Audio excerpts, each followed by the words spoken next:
கிறிஸ்துவுக்குள் அன்பானவர்களே, உங்கள் யாவருக்கும் ஆண்டவராகிய இயேசு கிறிஸ்து நல்ல நாமத்திலே அன்பின் வாழ்த்துக்கள்.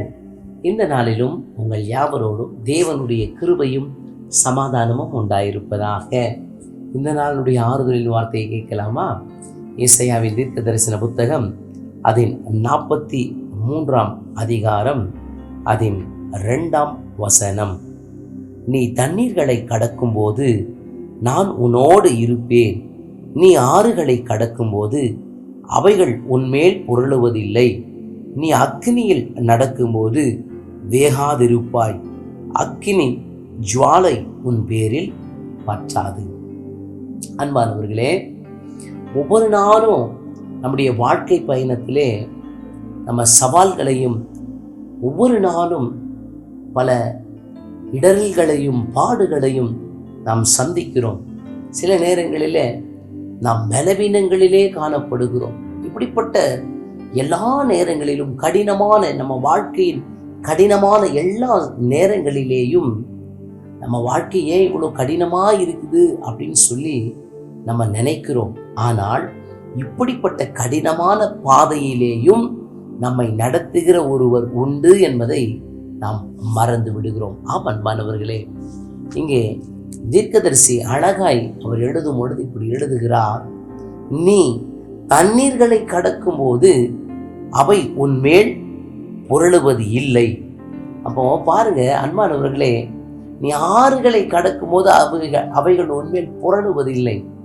சமீபத்திலே ஒரு கடல், இந்த பேக் வாட்டரில் திருச்சபையாய் பயணிக்க வேண்டிய அந்த சூழ்நிலையில் ஒரு சின்ன படகுல கிட்டத்தட்ட 40 பேருக்கு மேலே நாங்கள் பயணித்து கொண்டிருக்கிறோம். அப்படி பயணித்து கொண்டிருக்கும் போது கடல் அலை அடித்து அந்த படகு தத்தளிக்கும் போது சாய்ந்து சாய்ந்து அப்படி தத்தளிக்கும் பொழுது பலவிதமான நெருக்கங்கள். அடடா, ஒரு தப்பான மிஸ்டேக் பண்ணிட்டோம், நம்ம இவ்வளோ ஒரு கூடுதலான ஒரு பாரம் இருக்குது இந்த படகுல அப்படின்னு சொல்லி நிறைய சிந்தனைகள்.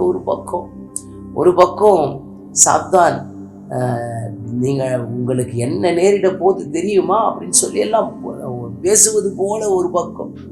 அப்போ இப்படிப்பட்ட அநேக சூழ்நிலைகள் நம்முடைய வாழ்க்கையில காணப்படும் பொழுது தேவனுடைய பிள்ளைகளே, ஆண்டவர் கொடுக்கிற வார்த்தையை நீங்கள் கவனிப்பீர்களானால், இங்கே ஏசாயா தீர்க்கதரிசி அழகா சொல்றாரு 43:2, நீ தண்ணீர்களை கடக்கும் போது நான் உன்னோடு இருப்பேன். இந்த வார்த்தை பாருங்க, அந்த படகுல இருக்கும் பொழுது ஆண்டவரே நீங்க எங்க கூட இருக்கிறீங்கப்பா அப்படின்னு சொல்லும் பொழுது ஒரு பெரிய சமாதானம். அலைகள் அடிக்கலாம், நம்முடைய படகு அப்படியே கொந்தளிக்கலாம், தடுமாறலாம். ஆனால் ஆண்டவருடைய பலமான வார்த்தையை நீங்கள் கேளுங்கள். இங்கே சொல்லப்பட்டிருக்கிறது, நீ தண்ணீர்களை கடக்கும் போது நான் உன்னோடு இருக்கிறேன், நீ ஆறுகளை கடக்கும் போது அது உண்மையில் புரளுவது இல்லை, நீ அக்கினியில் நடக்கும்போது அது வேகாதிருப்பாய், அதன் பேரில் பற்றாதிருக்கும்.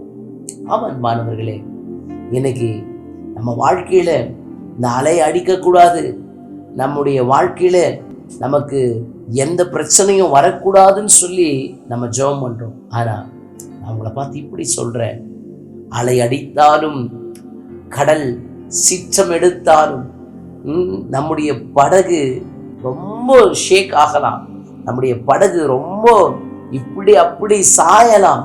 ஆனால் நீங்க ஒன்று மட்டும்தான் கேட்கணும். என்ன தெரியுமா கேட்கணும்? நான் உன்னோடு இருப்பேன்னு சொன்னீங்களப்பா, எங்கூட நீங்க இருக்கிறீங்க, அதுக்காக ஸ்தோத்திரம். நீ தண்ணீர்களை கடக்கும் போது நான் உன்னோடு இருப்பேன் என்று சொன்ன தெய்வமே, என் வாழ்க்கை படகுல நான் அலைகளிலே நான் தத்தளித்து நின்று கொண்டிருக்கிற இந்த வேளையில நீங்க என் கூட இருப்பேன்னு சொன்னதுக்காக ஸ்தோத்திரம். நீங்க என்னோடு கூட இருப்பேன்னு சொன்னதுக்காக ஸ்தோத்திரம் சொல்லி பழகுங்க. ஆண்டவர் உங்க படகுல இருக்கிறார், ஆண்டவர் உங்களோடு கூட வருகிறார், ஆண்டவர் உங்களை பலப்படுத்துகிறார். ஆண்டவர் அக்கறைக்கு போய் சேரவும் நீங்க மீண்டுமாய் எந்த இடத்துக்கு போகணுமோ அந்த இடத்துக்கு கொண்டு போய் சேர்க்க அவர் உண்மையுள்ள தேவனாக இருக்கிறார். அன்பானவர்களே, எங்க வாழ்க்கையில கடந்த நாட்கள்ல அந்த ஒரு ஊழியத்து நிமித்தமாய் ஒரு பகுதி வடகோடியின் அந்த பகுதிக்கு போகவும் நாங்கள் மீண்டுமாய் வரவும் தேவன் ஆச்சரியமாய் எங்களை பாதுகாத்தார், அற்புதமாய் எங்களை நடத்தினார், ஊழியங்களை ஆசீர்வதித்தார். இன்றைக்கு உங்களை பார்த்து நான் சொல்லுகிறேன், உங்க வாழ்க்கை படகு தத்தளித்து கொண்டிருக்கிறதோ, உங்களுடைய வாழ்க்கை படகு அசைவுபட்டு கொண்டிருக்கிறதோ, கடல் காற்று அடிக்கலாம், சீற்றத்தை பார்க்கலாம், கொந்தளிப்பை பார்க்கலாம், ஆனால் ஆண்டவருடைய வார்த்தை நான் உன்னோடு கூட இருப்பேன் என்று சொன்னார்.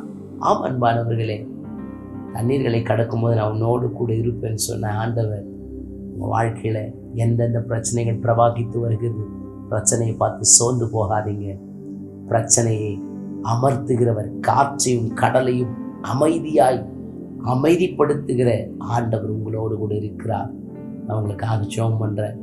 கர்த்தர் உங்களுக்கு உன்னத பலனை தந்து உங்களை நடத்துவார். வானத்துக்கு பூமிக்கு சகல அதிகாரம் படைத்த எங்கள் ஆண்டவரே, எத்தனையான பிரச்சனைகள் பிரவாகித்து வந்தாலும் அதை அமர்த்துகிறவர், அதை ஆண்டவரே அப்பா முற்றிலுமாய் மாற்றுகிறவர். நீர் எங்களோடு கூட வருகிறதுக்காய் ஸ்தோத்திரம். என் பிள்ளைகளோடு கூட நீங்கள் இருந்து ஒவ்வொரு காரியங்களையும் கர்த்தர் நீங்கள் நன்மையாய் உங்கள் நாம மகிமைக்கு சாட்சியாய் மாற்றுகிறார். இயேசு கிறிஸ்துவின் நல்ல நாமத்தில் ஆசீர்வதித்து ஜெபிக்கிறேன். என் ஜெபங்கேளு நல்ல பிதாவே. ஆமென், ஆமென். God bless you. கர்த்தர் உங்களை ஆசீர்வதிப்பாராக. ஆமென்.